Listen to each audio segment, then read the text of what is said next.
Thanks for joining me here on Conversations for Yoga Teachers. I'm your host, Karen Fabian, the founder of Bare Bones Yoga. I'm an experienced registered yoga teacher with over 15 years of teaching experience, a certified personal trainer, and an entrepreneur. My mission is this: to help you develop into a purpose-driven, confident yoga teacher, one who truly understands anatomy and how to share it clearly and confidently so that you can help your students learn and, as a result, grow your impact and connection. I strongly support and value the uniqueness of all individuals and provide a safe community where diversity is embraced. Through my mentorship and signature program called the Blueprint Learning Program, I help yoga teachers build their skills in the area of learning anatomy, and along with that, help them learn important business skills and personal development ways of being that will transform them into purpose-driven teachers who make a big impact. On the podcast here, you'll get a blend of both anatomy learning, stories from teachers, interviews with others in the field, and a dose of personal development. For more information and to get on the wait list for any of my programs, see my website, barebonesyoga.com. Hi, everybody. Welcome to Conversations for Yoga Teachers. I am your host, Karen Fabian, and this is episode 113. So I am recording this on January 18th, 2021. You'd think I know what the date is. January 13th was last week, actually the day after I moved into my apartment. Into my new place. So I'm really kind of still very discombobulated, if you can't tell by the fact that I'm flubbing all my words. As you probably know, if you have a recent memory or even an old memory of what it's like to move, it's pretty disorienting. And so I did move into a new place last week on Tuesday. So I'm still getting kind of everything organized and everything set up. And even just the recording of this podcast is happening in kind of a unique part of my new place. And it's just, all good, just a little bit disorienting. So I'm still getting used to everything. If you listen to one of my past episodes, you heard me mention that my longtime boyfriend and I, we've been together almost 13 years now, and we never actually lived together. So this is our first opportunity to do that. Everything finally aligned in terms of timing and the kind of place that we would both want and location. And he had a cat and I had a dog, and may they forever be in animal heaven, because that was one of the reasons that we couldn't live together. So long story short, it's now happened. And so it is just kind of the post-move couple of days that I've been going through just to get everything completely set up.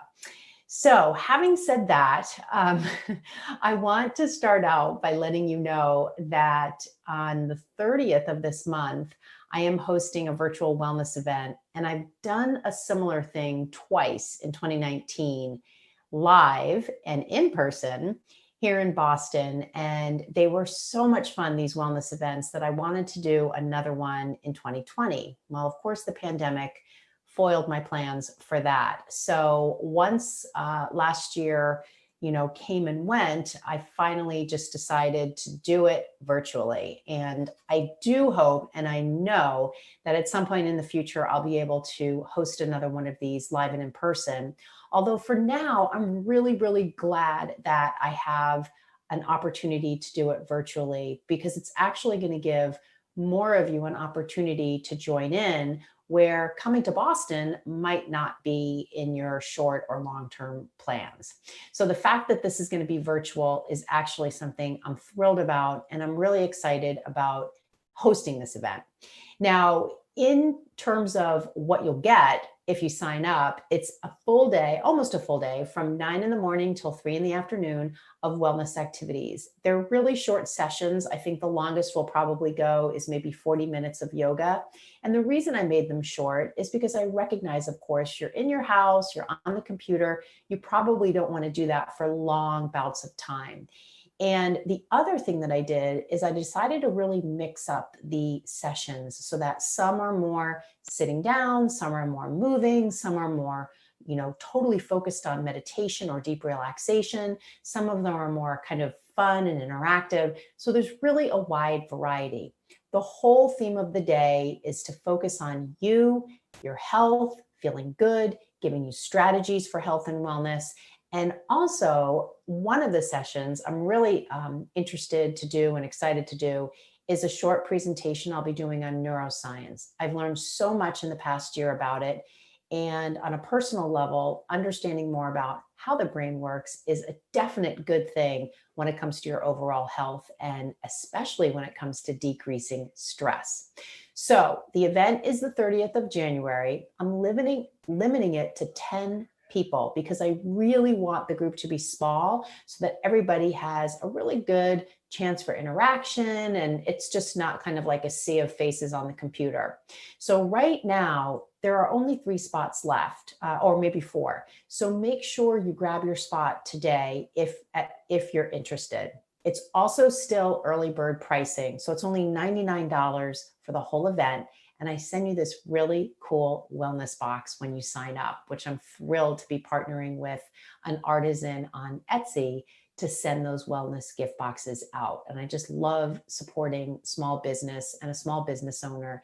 And what she's created in terms of a wellness box is a really cool treat that I'll send you when you sign up. So in order to register for the event, all you need to do is go to my website, barebonesyoga.com, and go to the events page, and you'll see the link to sign up. If you're curious and you're not sure you want to sign up, go there anyway, because that'll give you the full agenda to look at, as well as an invite video from me you can view, which I actually recorded here in the new place. So the next thing I want to mention is that another teacher graduated this weekend from my Blueprint Learning program. And I want to just share with you a cool thing that I've done that is really kind of spurring on teachers to progress through the program to graduation. I created a learning rewards program, and this is actually based on things that I've learned studying neuroscience. And it has to do with what happens in your brain when you start to make progress. And from a neurotransmitter perspective, I'll just tell you a little bit that one of the neurotransmitters that gets released is dopamine. Dopamine is a feel-good neurotransmitter. And when you start to feel good because you're making progress, chances are you'll stick with it, whatever it is you're doing, whether it's learning anatomy, losing weight, doing an exercise program, learning a language, it doesn't matter.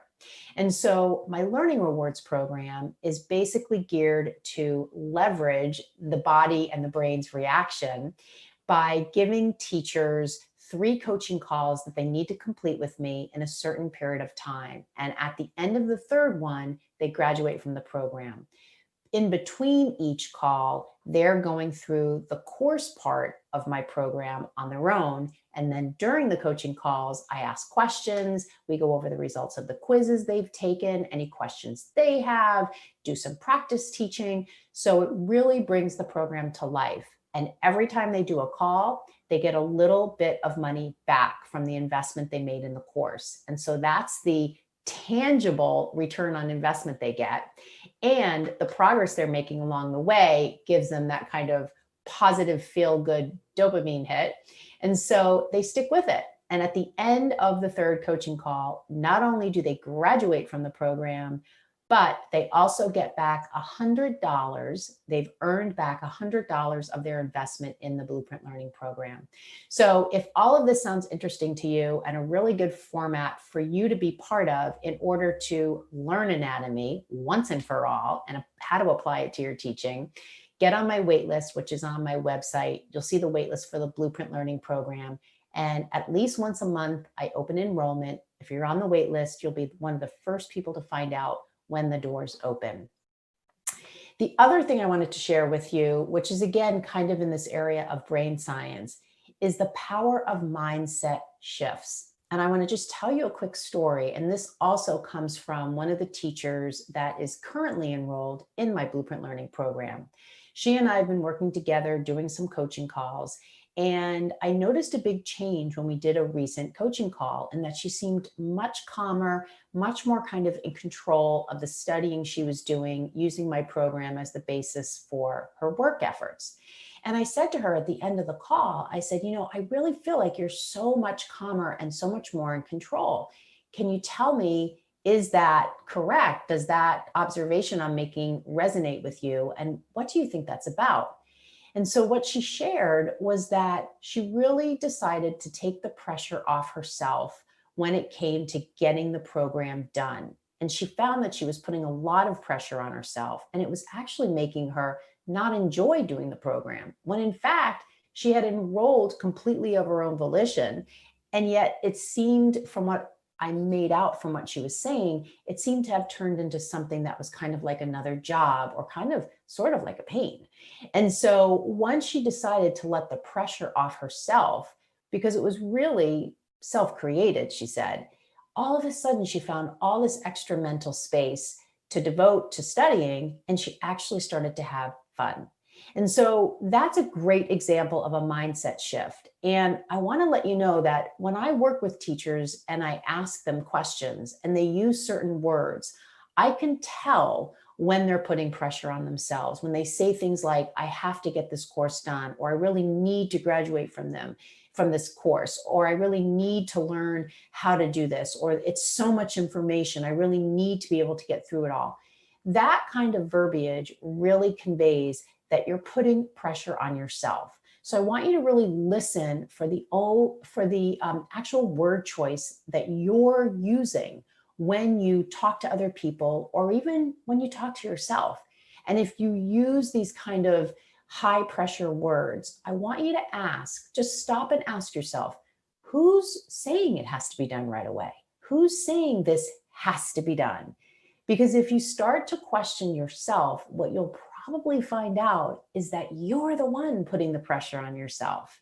And if you're open to kind of self-coaching, or of course, if you work with a coach, you'll understand that this is self-generated pressure. And then hopefully you'll be able to release it. And just like this woman that I was working with in my Blueprint Learning program, you'll all of a sudden feel lighter and feel like you're having more fun and really feel like you're enjoying what you're doing. So that's, I wrote on Instagram yesterday this thought of, you're one mindset shift away from that transformation you so desire. And this is a perfect example of that. I'm sure this teacher I was working with, even if she wasn't fully aware of it, she probably would have agreed this would have been a shift she wanted. However, it really took the personal work that she did to make that shift. And now that she's done it, she has all this extra space that she can devote to the program and to learning and to growing. So I really hope that for you, all of this is based in neuroscience. And this is part of the work that teachers do when they're in my program, because they get the coaching component. And so I'm always kind of reflecting back to them things that they're saying and that kind of thing. And so that's where the opportunity lies. When you work with someone who can be objective, that's often where you start to hear yourself and you realize, oh man, I am using words like that, or things along those lines. So just keep that in mind. That's again another part of the Blueprint Learning program. But I just wanted to share that mindset shift idea with you. So in terms of today and the content we're going to go into today, I called this particular episode Breaking Down Cues. Now, I want to ask you, have you ever taken an online class recently and heard a cue and wondered the why behind it, wondered the rationale behind it, maybe heard it and thought, what's the teacher getting at there? What's the anatomy component or reason for what this person is saying? Now, this is something I've definitely talked about before. You can probably find a recent episode on this subject. However, it kind of never goes out of style, because I always get questions from teachers about certain cues that they've heard and wondering the anatomy rationale. And this is really where you get to put into action what you know about anatomy. And by the same token, this can also be a chance for you to identify that you've got a learning gap around anatomy. And that's not a bad thing. That's a good thing, because you want to know where your learning gaps are. The challenge we have is when we don't know what we don't know, and then we're just kind of out there teaching and we don't realize, man, if I had this knowledge, it would really help me teach more effectively or make a bigger impact. In this way, when you recognize you've got this kind of learning gap, it can really help you make better choices around continuing ed. Where are you going to invest your money? In what kinds of programs? So I'm just going to go over again just my system for understanding cues and breaking them down. And I'm going to go into it in a little bit of an abbreviated way. And then at the end of the episode, I'll let you know where you can get an ebook that expands upon it in great detail. So the first thing I want you to think about is put yourself in your own shoes and put yourself in the scenario where you are in a class or taking a class online and you hear a cue and you think, I wonder what that means. So you go home and you remember the cue and you're not quite sure how to evaluate it or how to kind of get to the bottom of it. So I'm going to give you a systematic way to do that. So the first thing you want to do is you want to review the anatomical actions of the pose. You want to start at the beginning, not at the end. And if you think of this like a continuum, what you're hearing as the cue is at the end of the line. It's the end of the continuum. If you go all the way back to the beginning of the story or the beginning of the line or the beginning of the continuum, you have to start with the anatomical actions. So you heard the cue when you were in a particular pose. What are the anatomical actions of the pose? And this is a perfect opportunity because if you can't identify them, you've really got to brush up on your anatomy. There should be no question at all about joint positioning and anatomical actions. That is a fundamental piece of anatomy that you need to know. So that's a perfect chance for you to kind of recognize and self-reflect and say, you know what? I got to go back to the drawing board here on anatomy. So anatomical actions are those things like adduction and abduction and upward rotation and internal rotation and lateral flexion, all those kinds of things. So you want to look at the pose and you want to identify what the anatomical actions are in that posture. Now, the next thing you want to do is you want to identify the muscles that are concentrically contracting. So you want to be able to look at that posture and identify all the major muscles that are doing the work. So when I say concentrically contracting, that's what I mean, muscles doing the work. So if both legs are straight in the posture, the quadriceps are concentrically contracting. If you're in a back bend, the erector spinae are concentrically contracting. If you are in bilateral hip flexion, the psoas and the iliopsoas and the psoas and the iliacus and the sartorius and the rectus femoris are all concentrically contracting. So, the idea is you should be able to identify the muscles that are working to help you do that posture. Now, this is another huge area for teachers where they oftentimes can't identify the muscles by name. And so this is another time where you're maybe going to say to yourself, boy, I really need to brush up on my anatomy, knowledge. And that's, again, a good thing. So that's step 2, identify the muscles involved concentrically. Step 3 is identify the joints involved and if any of them are at risk. So generally speaking, you can think about joints that are closer to the floor and or weight bearing as definitely more at risk than joints that are higher up the body. So for instance, if you're in triangle pose and you're leaning towards your right side, your knee joint on the right would be more at risk than your left shoulder. If you are in low push-up, your wrist joints would be more at risk than, let's say, your ankle joints. So those are just some examples. You want to look at what joints are involved and see if you can identify anything positionally that's creating risk. Because again, all of those factors could potentially be connected to the rationale behind the cue the teacher gave. So if the teacher is cueing in low push-up, make sure your elbows are over your wrists. The rationale for that could be connected to the fact the wrists are at higher risk for injury because they are at the lowest point of the pose in arms that are weight bearing. So that's how that one breaks down. Take a look at the posture from the perspective of the joints involved. Now, the fourth thing is to take a listen to the cue and evaluate it as to if it has an impact just for an individual student versus the group. So this is the kind of thing where you might find yourself getting into evaluating a cue that you heard in class that was really a situation where the teacher was speaking to one specific type of student or a scenario that maybe one student was having, versus a cue that you heard that was more broadly applicable. And you definitely want, I think, in teaching to be teaching more to the group. Of course, in private sessions, we'll have an opportunity to really customize things for students. But in general, my approach is generally to give general cues and maybe a handful of modifications, and to leave the really specific modifications for when I work with people in one-on-one sessions. So you want to take a listen to the cue and see, is this something that has broad applicability, or is this something that is just really specific to one student?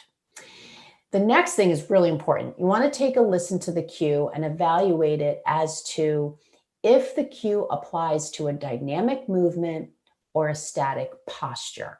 So a cue that you might hear in the context of doing sun salutations would be a cue that applies to dynamic movement, versus a cue that you hear when you're in lizard lunge would definitely be a cue that is applicable in a static pose. And so this also gives us a window into the why behind the cue. If I'm speaking to someone in lizard lunge or teaching a class with lizard lunge, and I'm giving a cue that has to do with sitting in the joints, that definitely has to do with a risk factor in static poses. If I'm giving a cue during a dynamic movement like high to low push-up, and I'm asking students to watch how low their shoulders go with respect to their elbows, that is a piece of the rationale behind why I'm saying that. In other words, the fact that it's a dynamic movement is connected to the cue that I'm giving, because in moving from high to low push-up, because it is a dynamic movement, the shoulder is more at risk as you go through that high to low to up dog to down dog. So embedded in the cue rationale is the fact that it's a dynamic movement. So that's an important thing to note as well. And then the last thing is to consider frequency. If you hear a cue and it's, let's say got some kind of big warning attached to it, and it's a posture that you do every once in a while, that may or may not be necessary because you're not really doing that posture a lot. However, if the posture is something that you do quite frequently or you teach quite frequently, that could shed some light on the rationale of the cue, especially if it's maybe a cue where you're giving your students some kind of gentle warning. If it is applying to a shape or a movement we do a lot, like again, high to low push-up, that would make sense, because frequency as a variable automatically increases risk, especially if alignment is poor. If you're doing something with really poor alignment, but you only do that pose once in a 60-minute practice, versus if you do something with really poor alignment, but you do that dynamic movement 5 or 10 times in a practice, the risk in the latter is much higher. So again, this is all in an effort to understand the why behind a cue. And so frequency of the action of concern, or the action being evaluated, or the pose being evaluated, is definitely something that could tie into the rationale.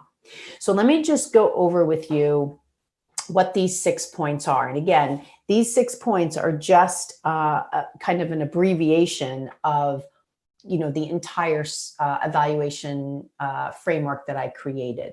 So point 1, or step 1, is to review the anatomical actions of the pose. Step 2 is to identify the muscles concentrically contracting. Step 3 is to identify the joints involved and those at risk.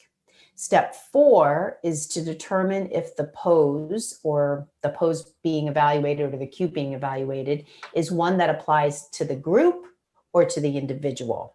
Step 5 is to determine if the cue applies to a dynamic movement, which is a series of movements, or a static pose. And step 6 is to consider if frequency is involved. In other words, is the pose or dynamic movement done very frequently or not so much?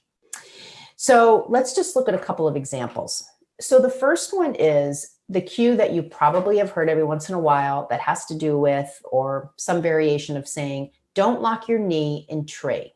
So let's use the system that we just went over. So the first thing is review the anatomical actions of the pose. So in tree pose, if your right foot is on your left leg, your right hip is in flexion, your left hip is in neutral, you could even say a little bit of extension, depending on the person. Your right knee is in flexion, your right foot is in dorsiflexion. Your spine is neutral, and let's see, if your arms are reaching up to the sky, your shoulders are in flexion. So those are the anatomical actions. And now let's hone in on the knee, because the knee is the thing that's being referenced in the cue. Don't lock your knee in tree. So the knee that they're referring to here, or the teacher would be referring to here, is the knee of the straight leg, because we're talking about locking. So locking has to do with hyperextension. So if we review the anatomical actions of the pose, we're talking about a straight leg or a knee in extension.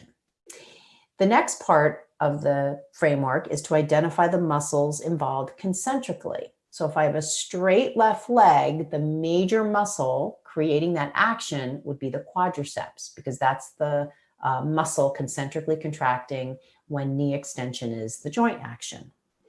The third part of our framework is to identify joints involved and those at risk. So this cue is specifically talking about the knee. And let's see, is the knee potentially at risk? Well, in tree pose, we're standing on one leg. So because we're weight bearing on that leg and we're speaking to that particular knee in the cue, that leg and knee is definitely more at risk, because it's the only leg holding up the body, right? So it's a balance. It's a standing balance. So inherent in standing balances is higher risk to the standing leg. Is it a cue that applies to the group or the individual? Well, it's a really good cue to say to the group, because chances are, if you're teaching tree pose to 10 people, there's probably 3 or 4 people that are locking out their knee. Is it a static or dynamic movement? Well, tree is most definitely a static pose. And frequency, what about frequency? Well, we only do tree probably once in a practice. It's not like we're doing tree frequently. So that means the risk isn't too high. However, when we think about the joint structure of the knee itself, locking it out creates hyperextension, which can wear and tear on the joint capsule. So that's the real heart of the rationale behind not locking your knee. You don't want to, create a scenario where you're wearing and tearing on the knee joint more than is necessary. And so that's how you kind of look at that cue, use the framework we just went over to evaluate the why behind the cue. So let's look at a different one. In up dog, here would be the cue. Squeeze your shoulder blades together. So let's think about, again, we'll just kind of go through the same system.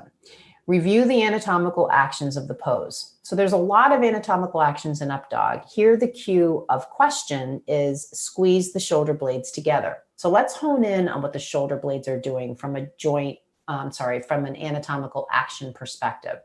So when shoulder blades squeeze towards the spine, they're adducting.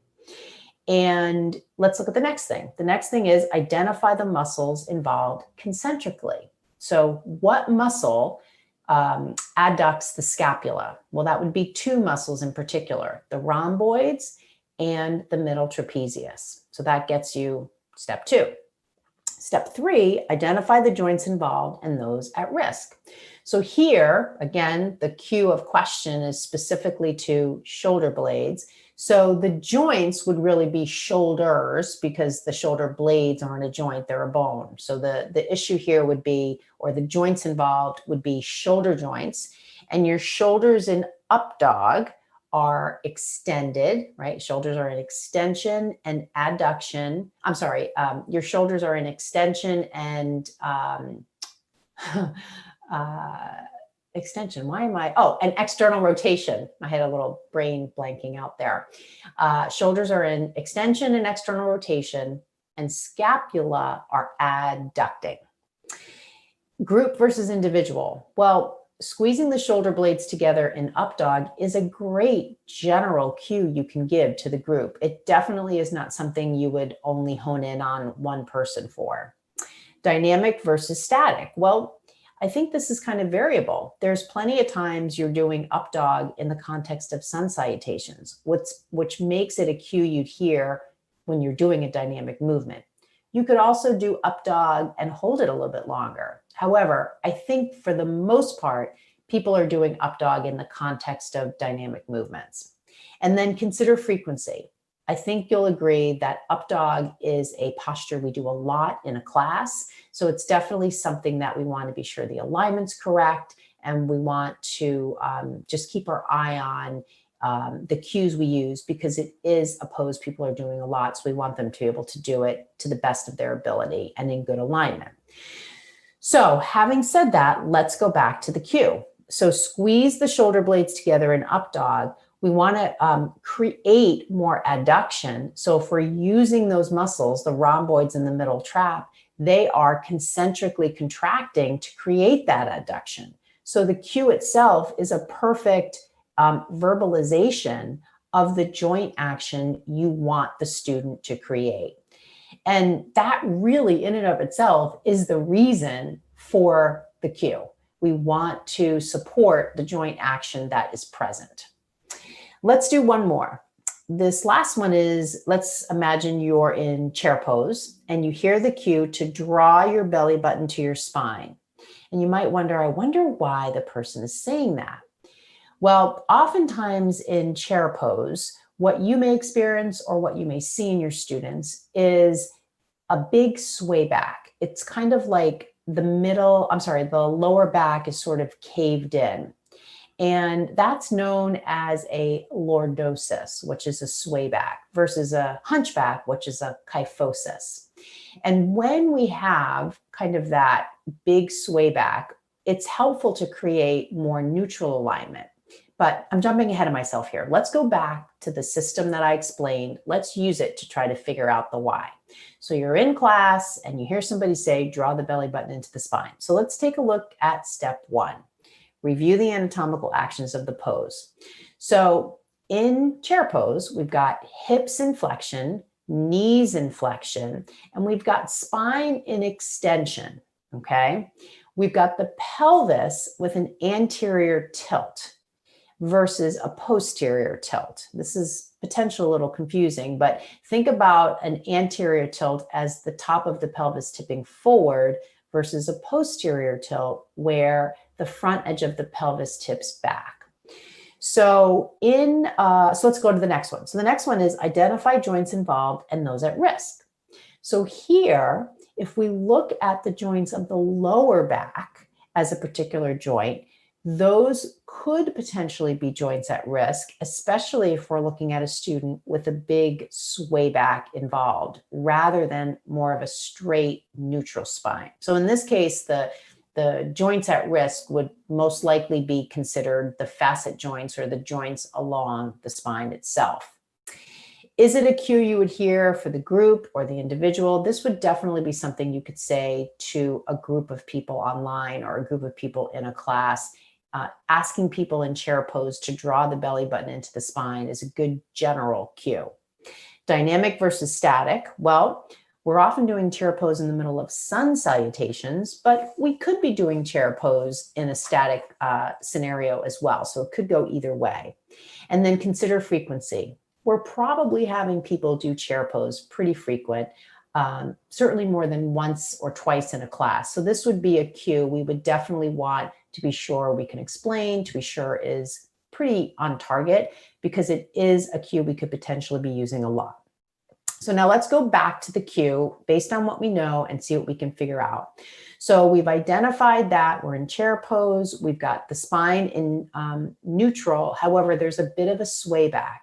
We've identified the joints potentially at risk are those facet joints up and down the spine. So the cue to draw the belly button in creates a little bit of a posterior tip of the pelvis rather than letting the pelvis tip forward so much. And when we pull the belly button in, you can even try it here as you're sitting. If you're sitting, pull your belly button in and you may feel the back edge of your pelvis tip back and the front edge of your pelvis lift up. And so in that case, you're bringing your pelvis into a little bit of a posterior tip, which should erase some of that sway back. Now, another way you could say it is tuck your tail. But what I've often found is when you ask people to tuck their tail, they overdo it and then they end up with too much posterior tipping.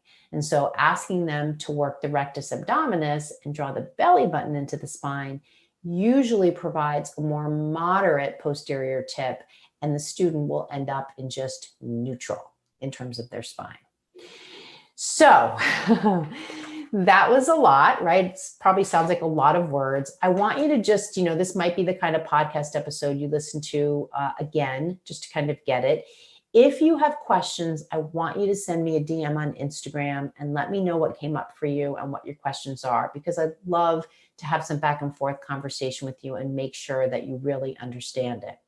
Now, for those of you who are interested in going into a little bit more of a deeper dive into my system for evaluating cues, go to Amazon and for $5, you can pick up my ebook, which breaks it down even further. And it's called The System for Evaluating Cues, and you can get that anytime right on Amazon. So we've come to the end of this episode here. I hope that you have found this helpful. I want to remind you again, as I mentioned in the beginning, I've got this wellness event coming up on January 30th. I'd love for you to grab one of the final spots. So to go and find out more about it, just visit my website, barebonesyoga.com, click on the events page, and you will see the sign up, and you can read all about what you'll get in this full day of wellness. So if you're still listening, as I hope you are, thank you so much for sticking with it all the way to the end of this episode. Please DM me with any questions. Please tell your friends about this podcast if it's something you enjoy and you have yoga teacher friends and you think that they might enjoy it, or even friends who just love to talk about anatomy and learn more about the body. The podcast would be excellent for them as well. If you have a moment and you feel inspired to write a review, that's always a great way to support the podcast, and I would really, really appreciate it. Send me an email, comment on my social media pages. Let me know what you think. Thank you again so much for listening. I hope to see you soon, and I will talk to you on the next episode here on Conversations for Yoga Teachers. Namaste. Thank you so much for listening to Conversations for Yoga Teachers. I am your host, Karen Fabian, and I just want to remind you, if you would like to get on the wait list for my 2 premier programs, the Blueprint Learning Program and my mentorship program, all you need to do is visit my website, barebonesyoga.com, and the links to get on the wait list for both of these programs are right on the homepage. Thanks for listening, and see you on the next episode.